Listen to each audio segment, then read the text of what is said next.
everyone under the sound of my voice. My name is Emma Karwitha.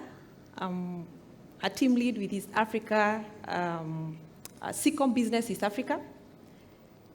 Allow me to get ahead of running this. And my exciting discussion with us this morning is on the critical intermediary role that managed services plays for accelerated innovation. I think to start off, I was excited to hear Moses talk and say that he got an award out of implementing SD1, which is part of managed services. So I think it's an encouraging way to look at it as we delve into the discussion.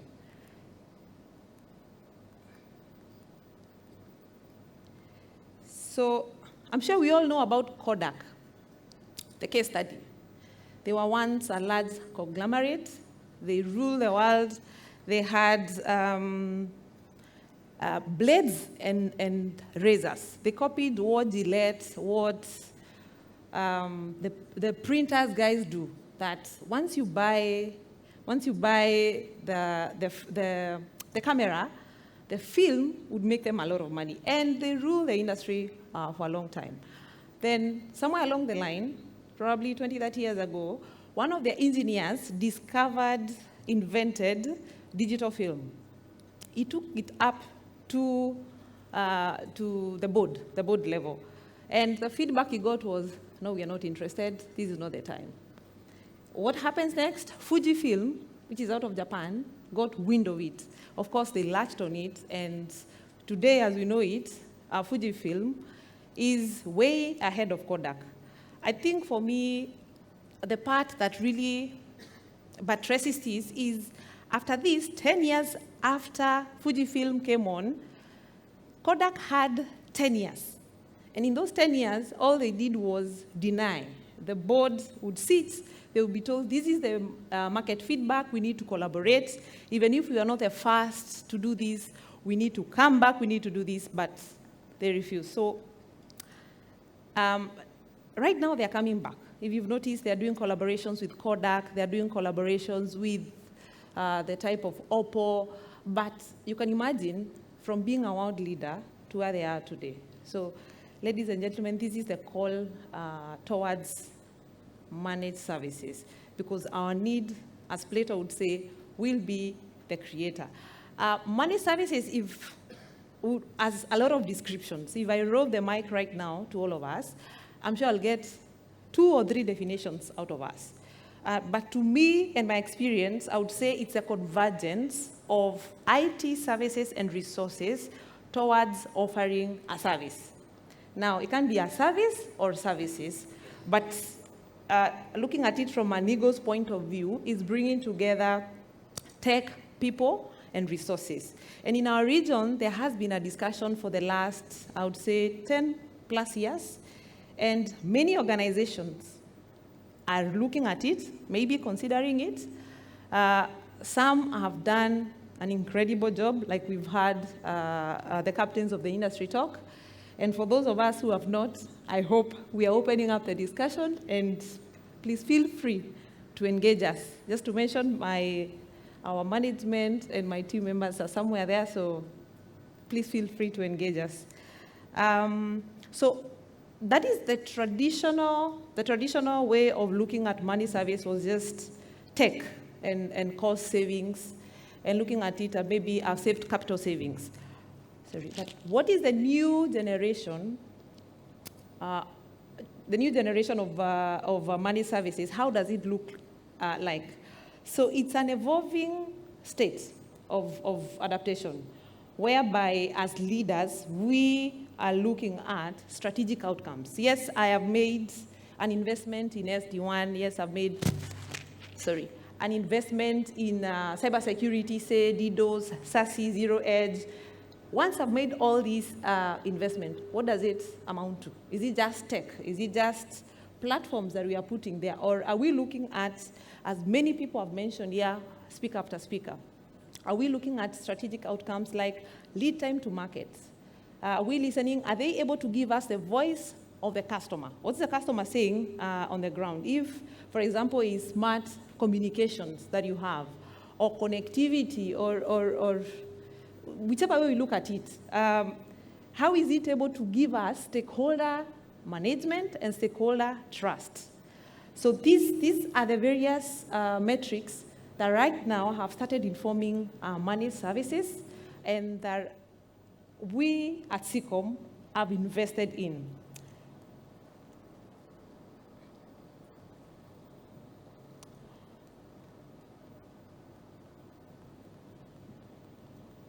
Sorry, I think I put a lot of the fly in and fly outs. So to talk about sustained competitive advantage, in investing in tech, in investing in anything that we do in our organizations, we want competitive advantage. You want to be either leading the leaders, or you are at shoulder length or chest to chest.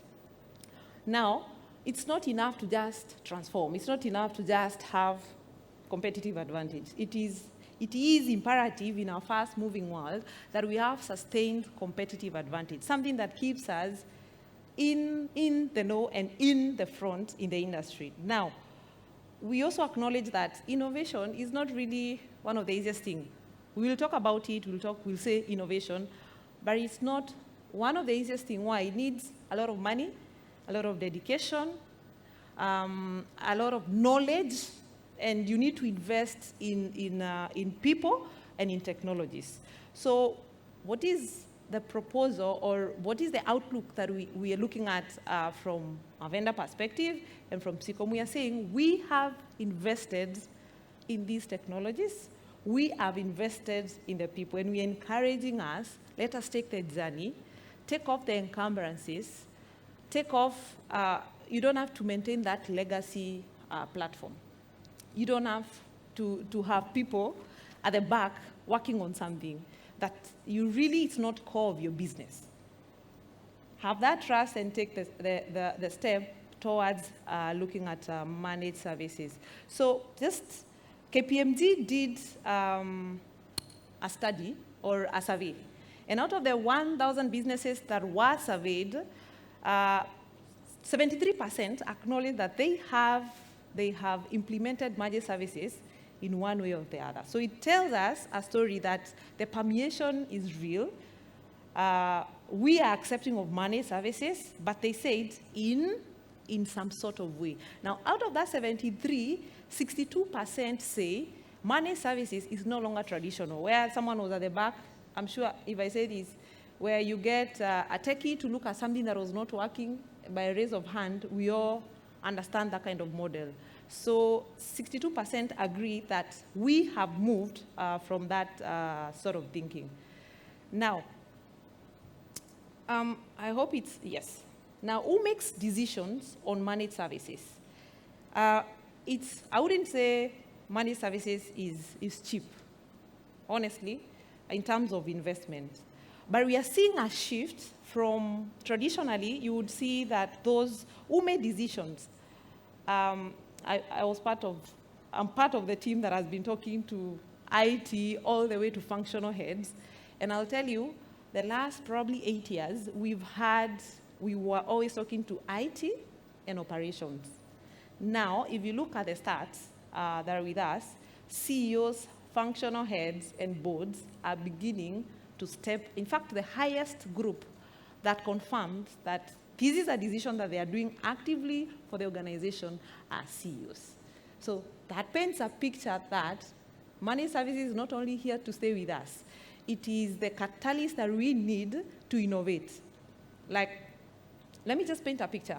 Sometimes most times I've sat on one side of the divide where I am listening or I am presenting. And for example, you have one problem, say security or DDoS, right? And then if you don't trust a managed services provider, you will have to talk to me, then you'll have to talk to someone from another organization. For one problem, you're going to be presented with 30 solutions.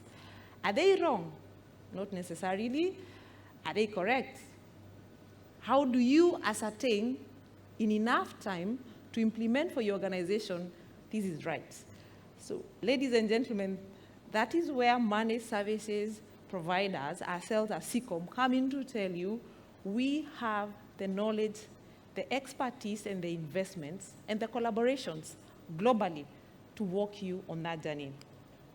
And just hopefully I'm almost done.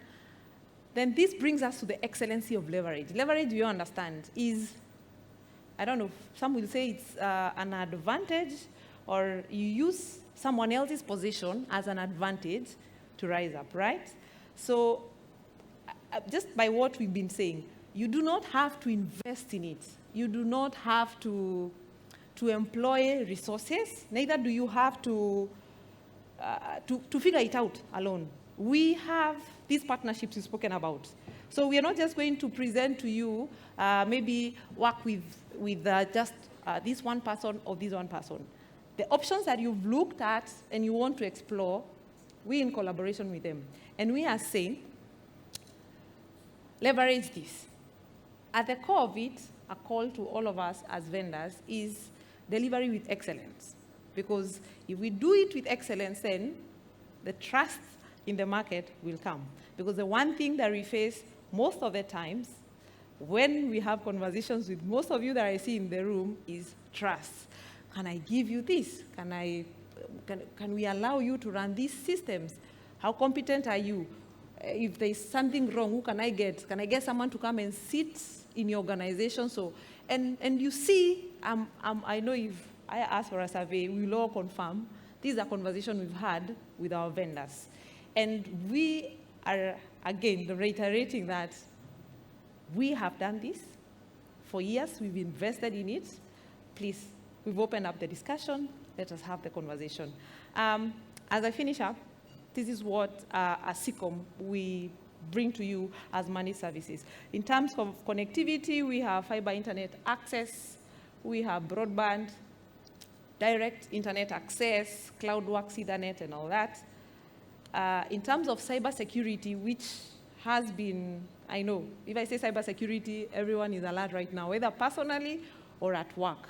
We will provide you with DDoS, depending on what you're looking at, the metrics you're looking at. We have SASE and Zero Trust, SOC and firewall management. And in terms of cloud, we have online backup, as well as Microsoft 365. And last and finally, we have smart networking.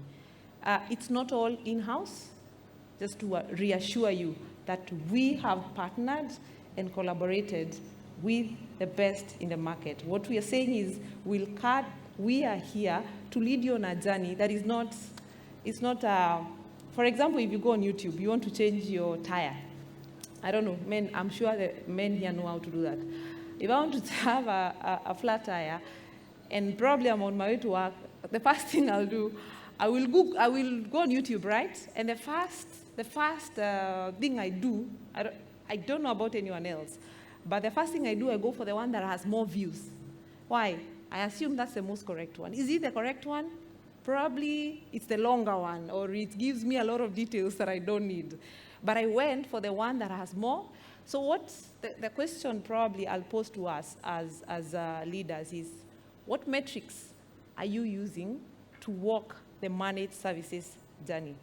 How do you determine, if we look at what the services that we have, if you want to implement protection for your data, work from home? I know like 15 solutions right now. What's the criteria that you're using to be able to judge and say, this is the direction that the organization is taking? Ladies and gentlemen, I think that's all that from our end. There's more that we can talk at the booth. This is where our offices are. I know I didn't put the map up there, but SEACOM is a global organization. We have offices from all the way from South Africa through the Eastern Seaboard and in Europe. And the ones that you see there are those that you can walk in. That is Cape Town, Kenya, Johannesburg, Mozambique, Uganda, and Tanzania. I wish you a good afternoon. Thank you.